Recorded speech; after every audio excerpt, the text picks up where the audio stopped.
Hello, everyone. I'm Stephanie LeBlanc, the Global Head of Inclusion for Women of Color, and I want to welcome you to today's Talks at Google event.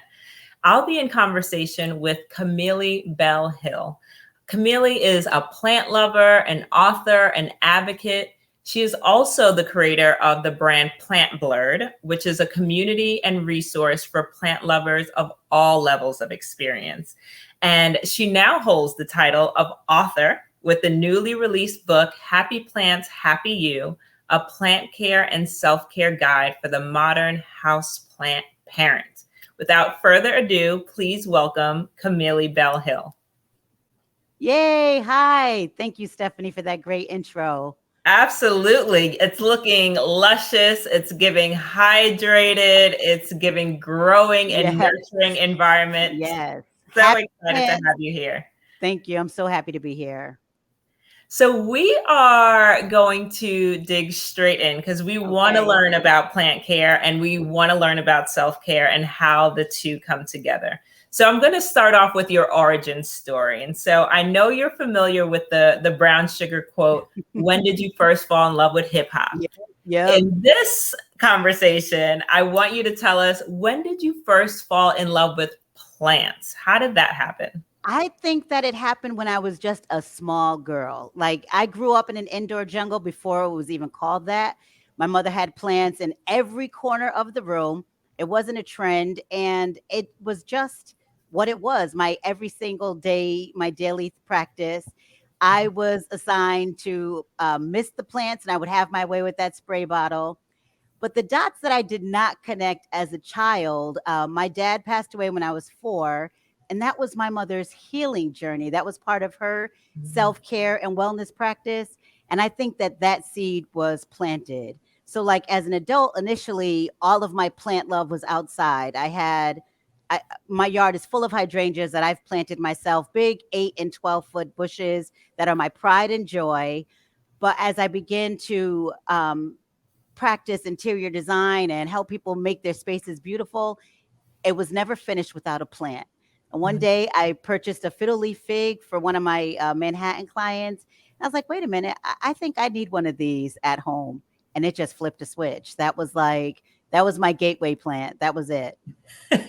I love it. So it started off as your gateway plant, but now you are a plant influencer and an author. So tell me about that transition from, and let's back up. You're a wife, you're a mom of 2.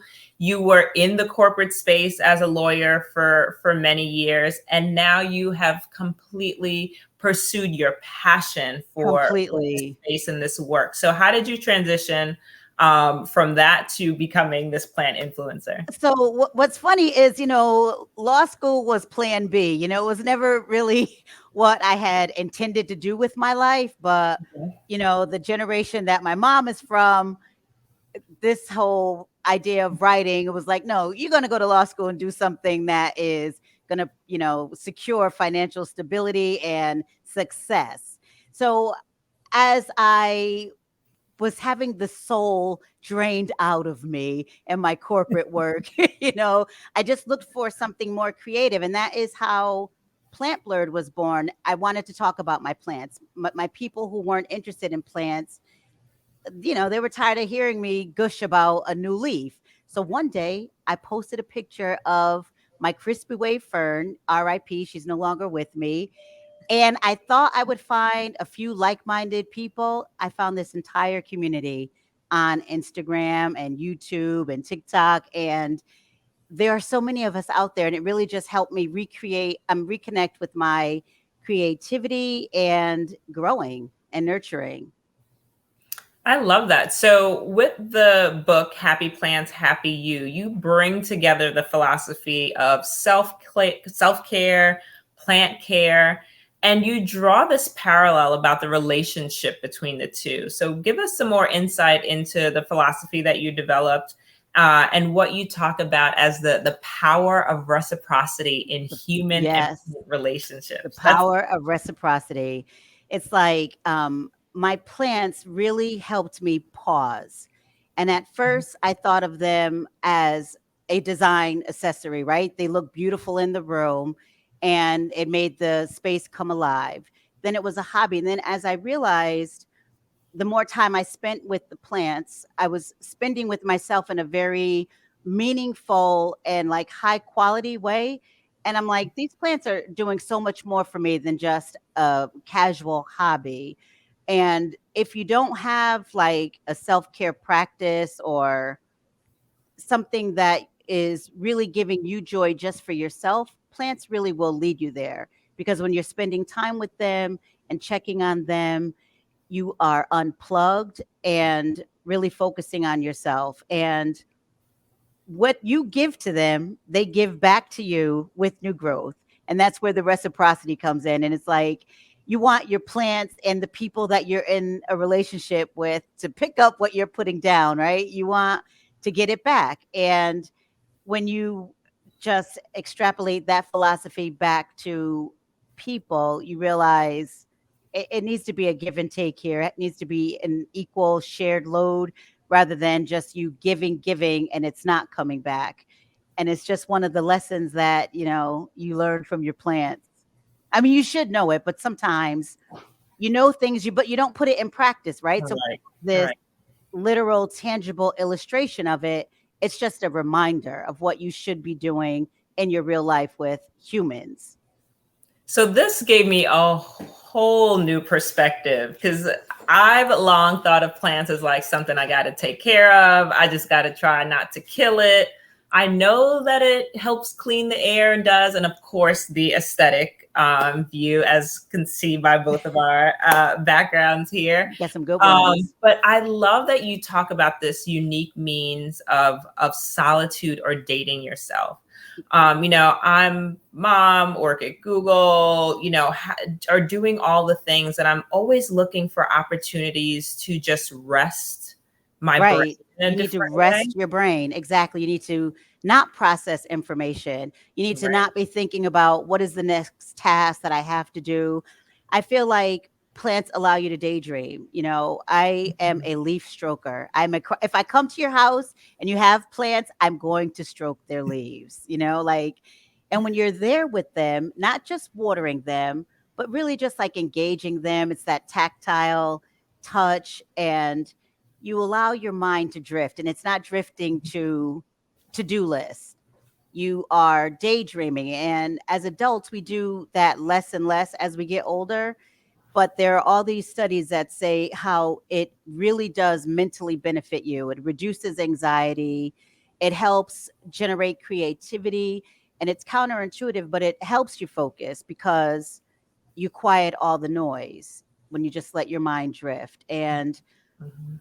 spending time with my plants really has allowed me to do that because I'm a constant like list maker. I'm always thinking about tasks. And, sometimes I just can't get my brain to shut up, to quiet. And plants are like noise canceling headphones. If I could give it another analogy, and they just quiet out the noise.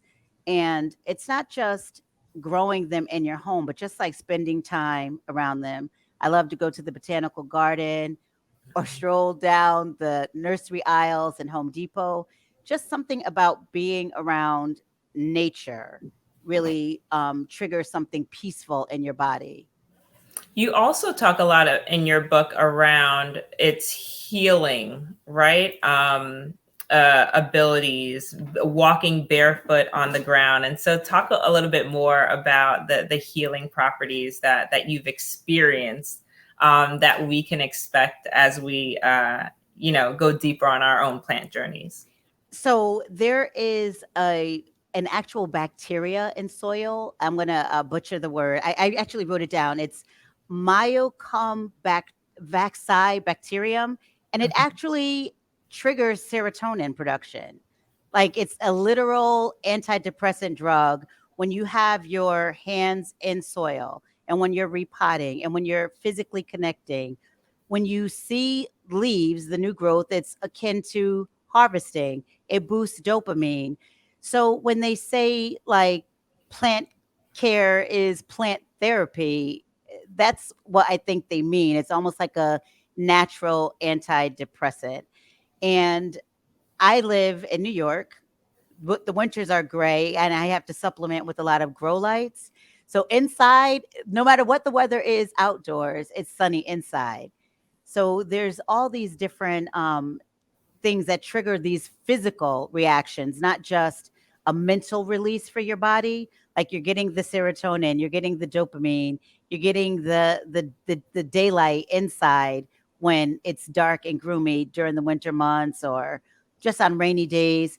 And that just really physically boosts your mood. It really changes the atmosphere, not just physically, but it creates a real peaceful sanctuary when you're having plants in your home.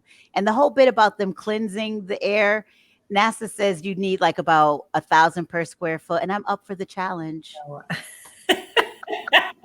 I love that. You are up. We're about to get to a I thousand am up square for the foot in your home. challenge.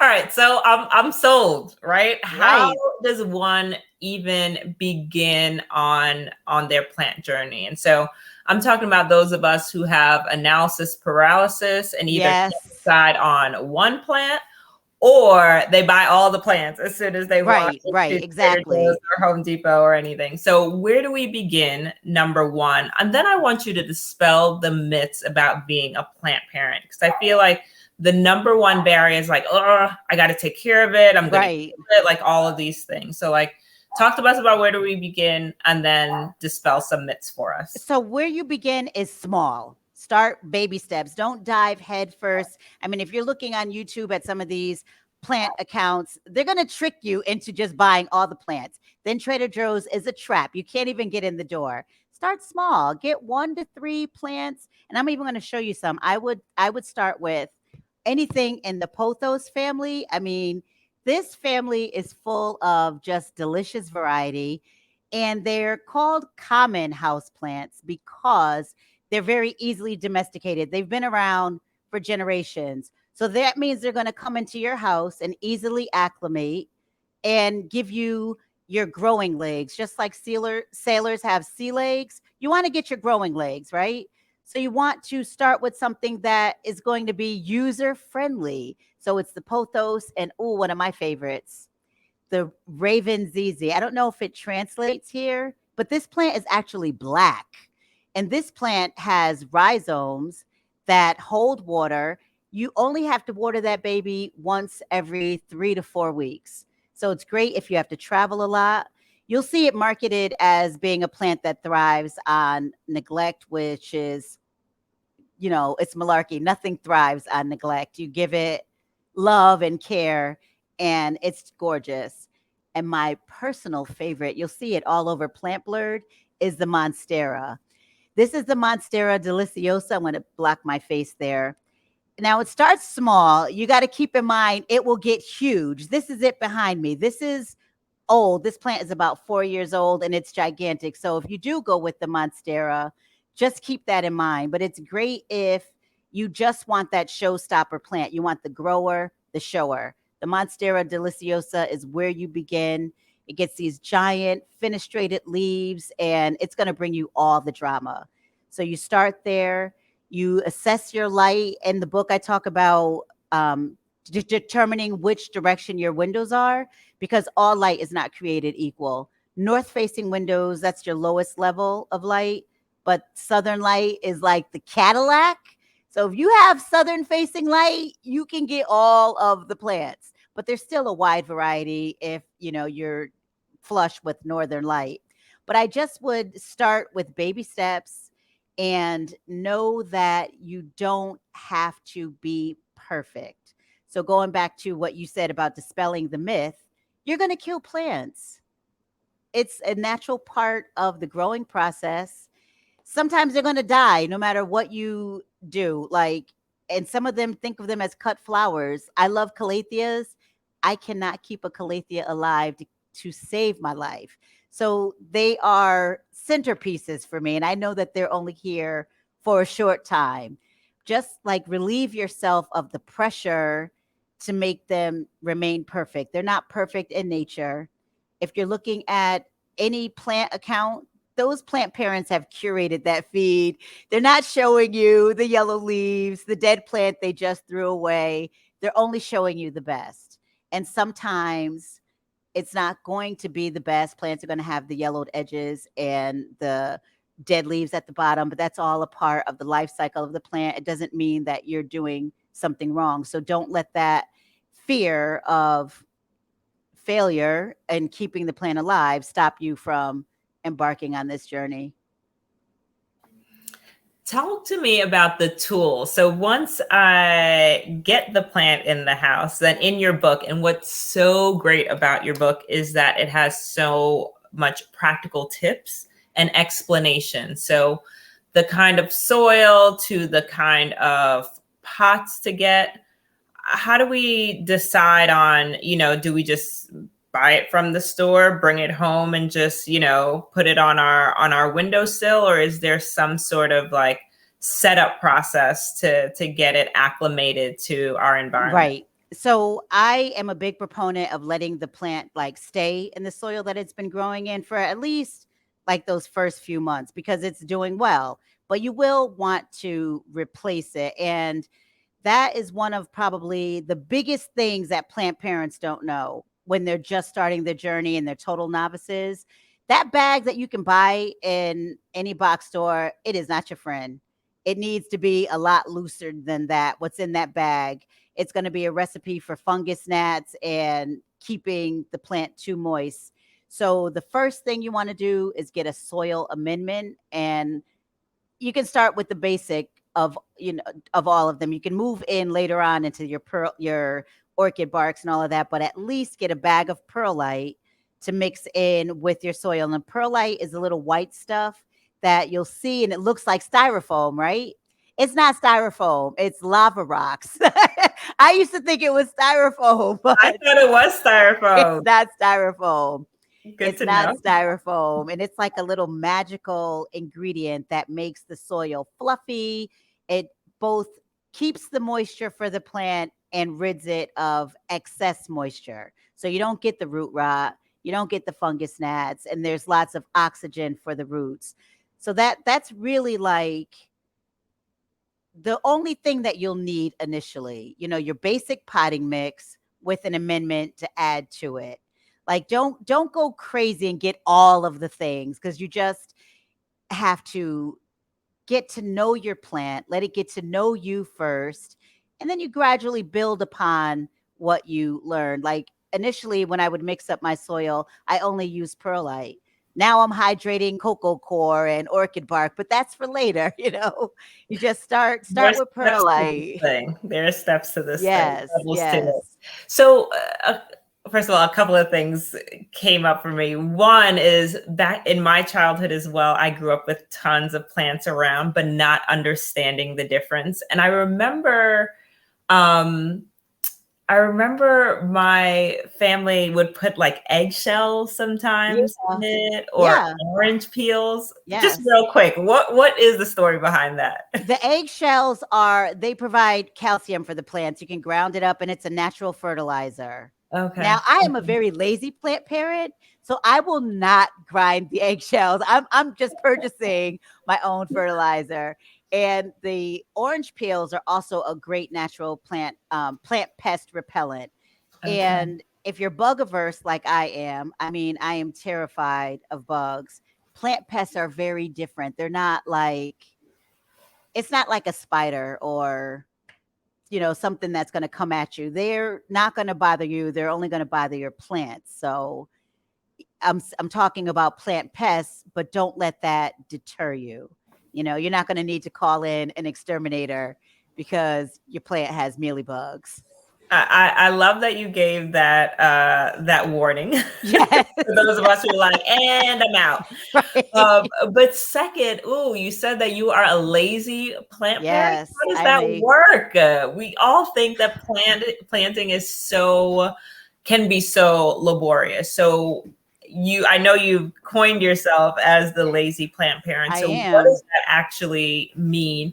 And how do we pick plants for the lifestyle that we live Exactly. and the environment? You talked about the North versus South, but like for Right. the lazy plant parent, how does that work? That works with there are some plants that have gorgeous velvety leaves, right? The Anthurium, Ace of Spades. I mean, if you see this plant, you will just immediately fall in love at first sight.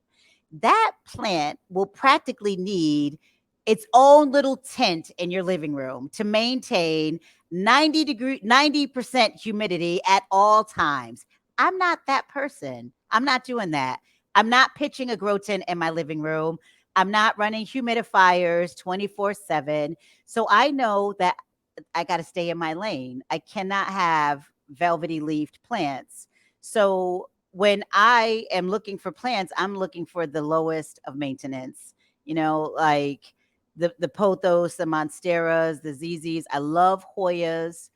Hoyas are like succulent like, so they also hold water, don't need to be watered often. And there's a lot of variety in those plants. Like there's all degrees of plant parenting, but you really have to get in touch with yourself and have some hard conversations, right?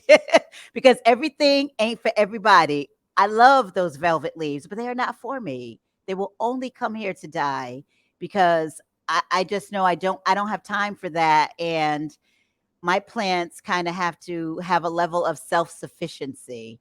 They got to get in where they fit in. I'm gonna put them down and they need to have some act right. So I choose low maintenance plants. But if you are the kind of plant parent that loves to really deep dive into a lot of high touch, high needs, then get those plants. But just really know what you can maintain, because that will be a different level of care involved. That is the most freeing piece of information.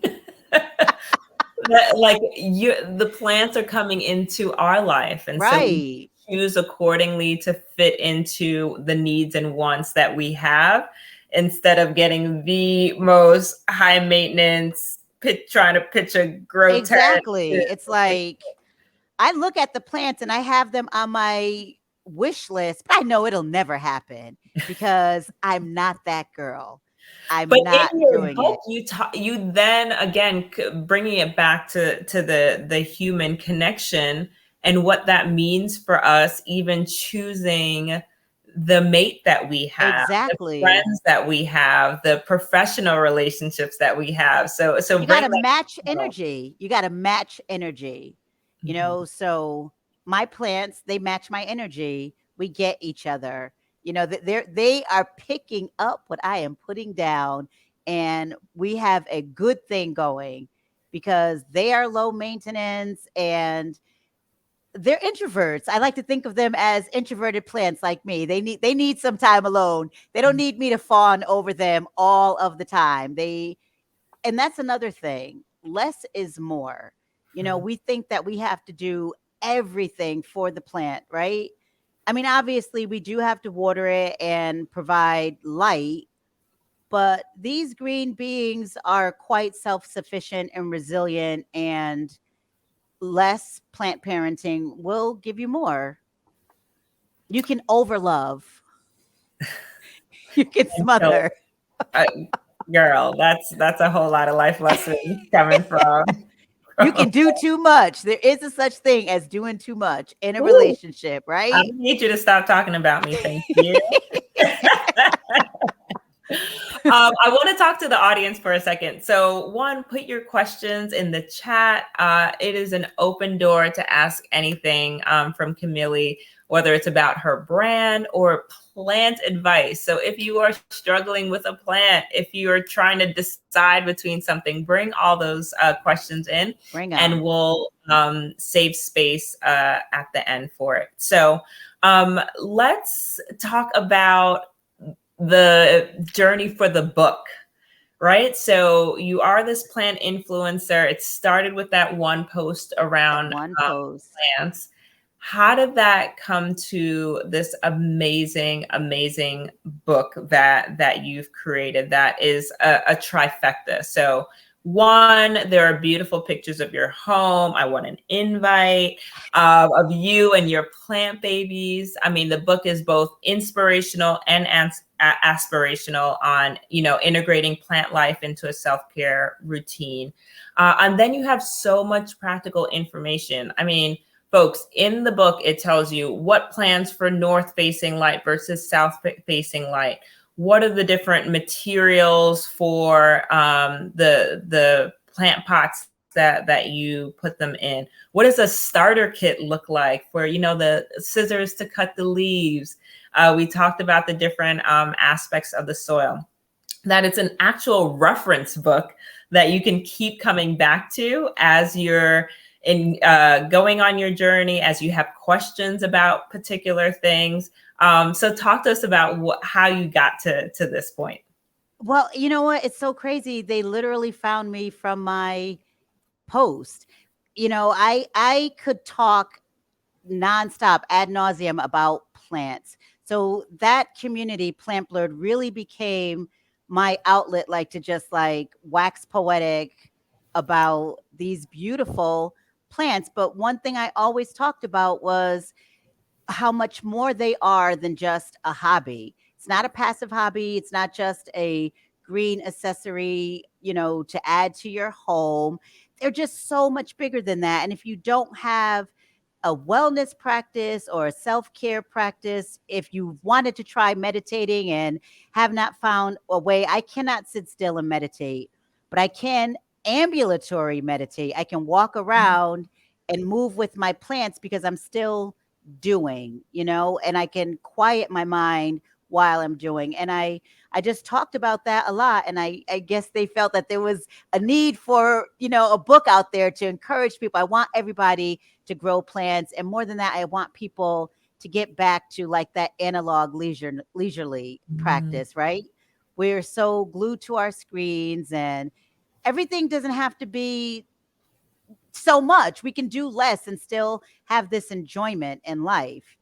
And I just feel like we have to get back to that. I love that, the analog life. Okay, the questions have rolled in. So first, from L. Lloyd, what do you use to prop up your Monstera, or does it just spill over? I have it staked. I use, like, you'll see everybody using moss poles. I gave up on moss poles because I cannot keep the moss pole wet so that it's going to eventually grow its own aerial roots and attach on its own. I just use a board and Velcro tape, and I'm assisting it. You can see it a little bit. I can't, it's weird backwards. So you can see the messy white string, but it's literally on a rough, not finished pine board. But you can use anything. You can use a moss pole. If you have the humidity, then it will eventually grow its own aerial roots and attach. But really, anything that you give them to support. And I like twine and Velcro tape because it doesn't hurt the plant. I love that. Nice and straight to the point. We all got some twine and Velcro Yep, tape. Uh, exactly. Next, from Julie, she says, I neglected my plants while I was on vacation, and now I'm trying to bring them back to life, but I don't know what they need. Is there an app or resource you can recommend to help with plant problems? There are apps. Admittedly, I don't use any of them, but there's there's one called Planta app, I think it is. But I really think that the best way to diagnose a plant is to do research on what the possible signs are. But a lot of times it just needs a really deep watering. If you went away, right, and the plant went beyond what it's normally used to being, its watering routine, there's this idea that overwatering is volume, overwatering is frequency. Like if you hit that plant too often with the watering, that's overwatering. You put the plant in the sink and completely drench it and let all of that excess moisture drain out completely, then you're thoroughly rehydrating the soil so that the roots can get what it needs.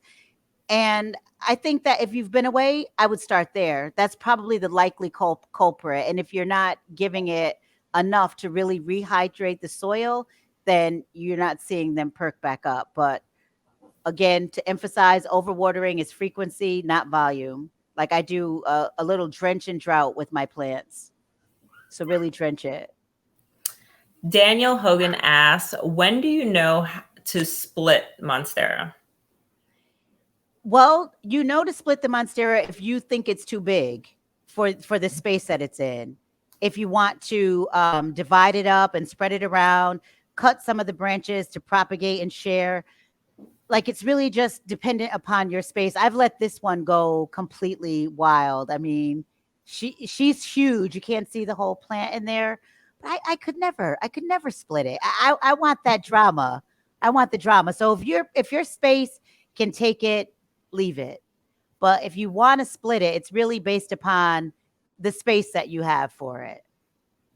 I love that. If your space can take the drama, then leave it as Let is. it, leave it, leave it.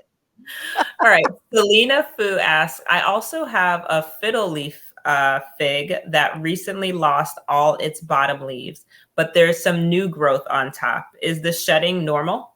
Completely normal. That is all a part of the process. Those lower leaves are the oldest leaves. Those are the leaves that are giving the plant all the energy. So when you see those leaves dropping or yellowing, but you see new growth, you know that that's why. It's from the energy that the plant had to put out. So that's also one thing that I want new plant parents to know. You're going to lose leaves, but that's a natural part of the life cycle of the plant. Next, Erica asks, how have you dealt with giving plants away? I recently moved across country and gave my plants to people I knew would care for them. But after years of nurturing them, it's still hard to let go. It is. It is hard to let go, but that means you got room for new plants. You knew I was going to say that, right? Of course, that was going to be my answer. You know, it can be hard when you're attached to plants, but just get some new ones, baby, and you're going to reattach to those. You know, they will teach you the art of letting go. If you have to move or it no longer is thriving in your space, you have to let the plant go. But I would just get new plants. I would just replace them. All right, Heather Phillips. I have a baby rubber plant and a polka dot plant that have new growth. How do I know if I need to move them to a larger pot to support the continued growth? And a couple of folks have asked this. What is the signal that your plant needs to be repotted? I literally let the roots come through the bottom. That is when I know when the roots are coming out, because I think that we repot too often, and you can overpot. And what I mean by that is you can think you need to give the plant so much more room to grow, but the plant, they actually like their roots to be kind of snug. So when you are repotting, you only go up like 1 to 2 inches in diameter of the previous pot that you had. And one thing to figure that out, like drop it into the new pot and put the old pot into the new pot. If you have 3 to 4 inches around the side, that pot is too big. That soil's never going to dry out and you will eventually have root rot. So if it's just beginning to grow and you've not had it very long, it probably doesn't need to be repotted. I've had some of my plants in the same pots for years. I literally don't repot until I see those roots coming through the bottom, just to avoid repotting and like disturbing the plant too often. I've got another question from Rada. They say, I have a regular watering schedule for my succulents, which are thriving, but the bottom leaves tend to dry up and fall off. Oh, that's my problem. Should I be watering more or less? I think that you should be watering less. That's what Mhm. it sounds like. I think that those bottom leaves are probably not dried up. They may have rotted. So, if you are giving them sufficient light, and succulents need a lot of light, they are the ones that want that Cadillac of lights. They want the southern facing. And if you don't have south facing, supplement with grow lights. But I'm thinking that you might need to pull back a little bit on the watering, because that's not typically what succulents do. Okay, I'm going to sneak in one more question. That's a good one from Shakita. What are your thoughts on planters that do not have a drain at the bottom?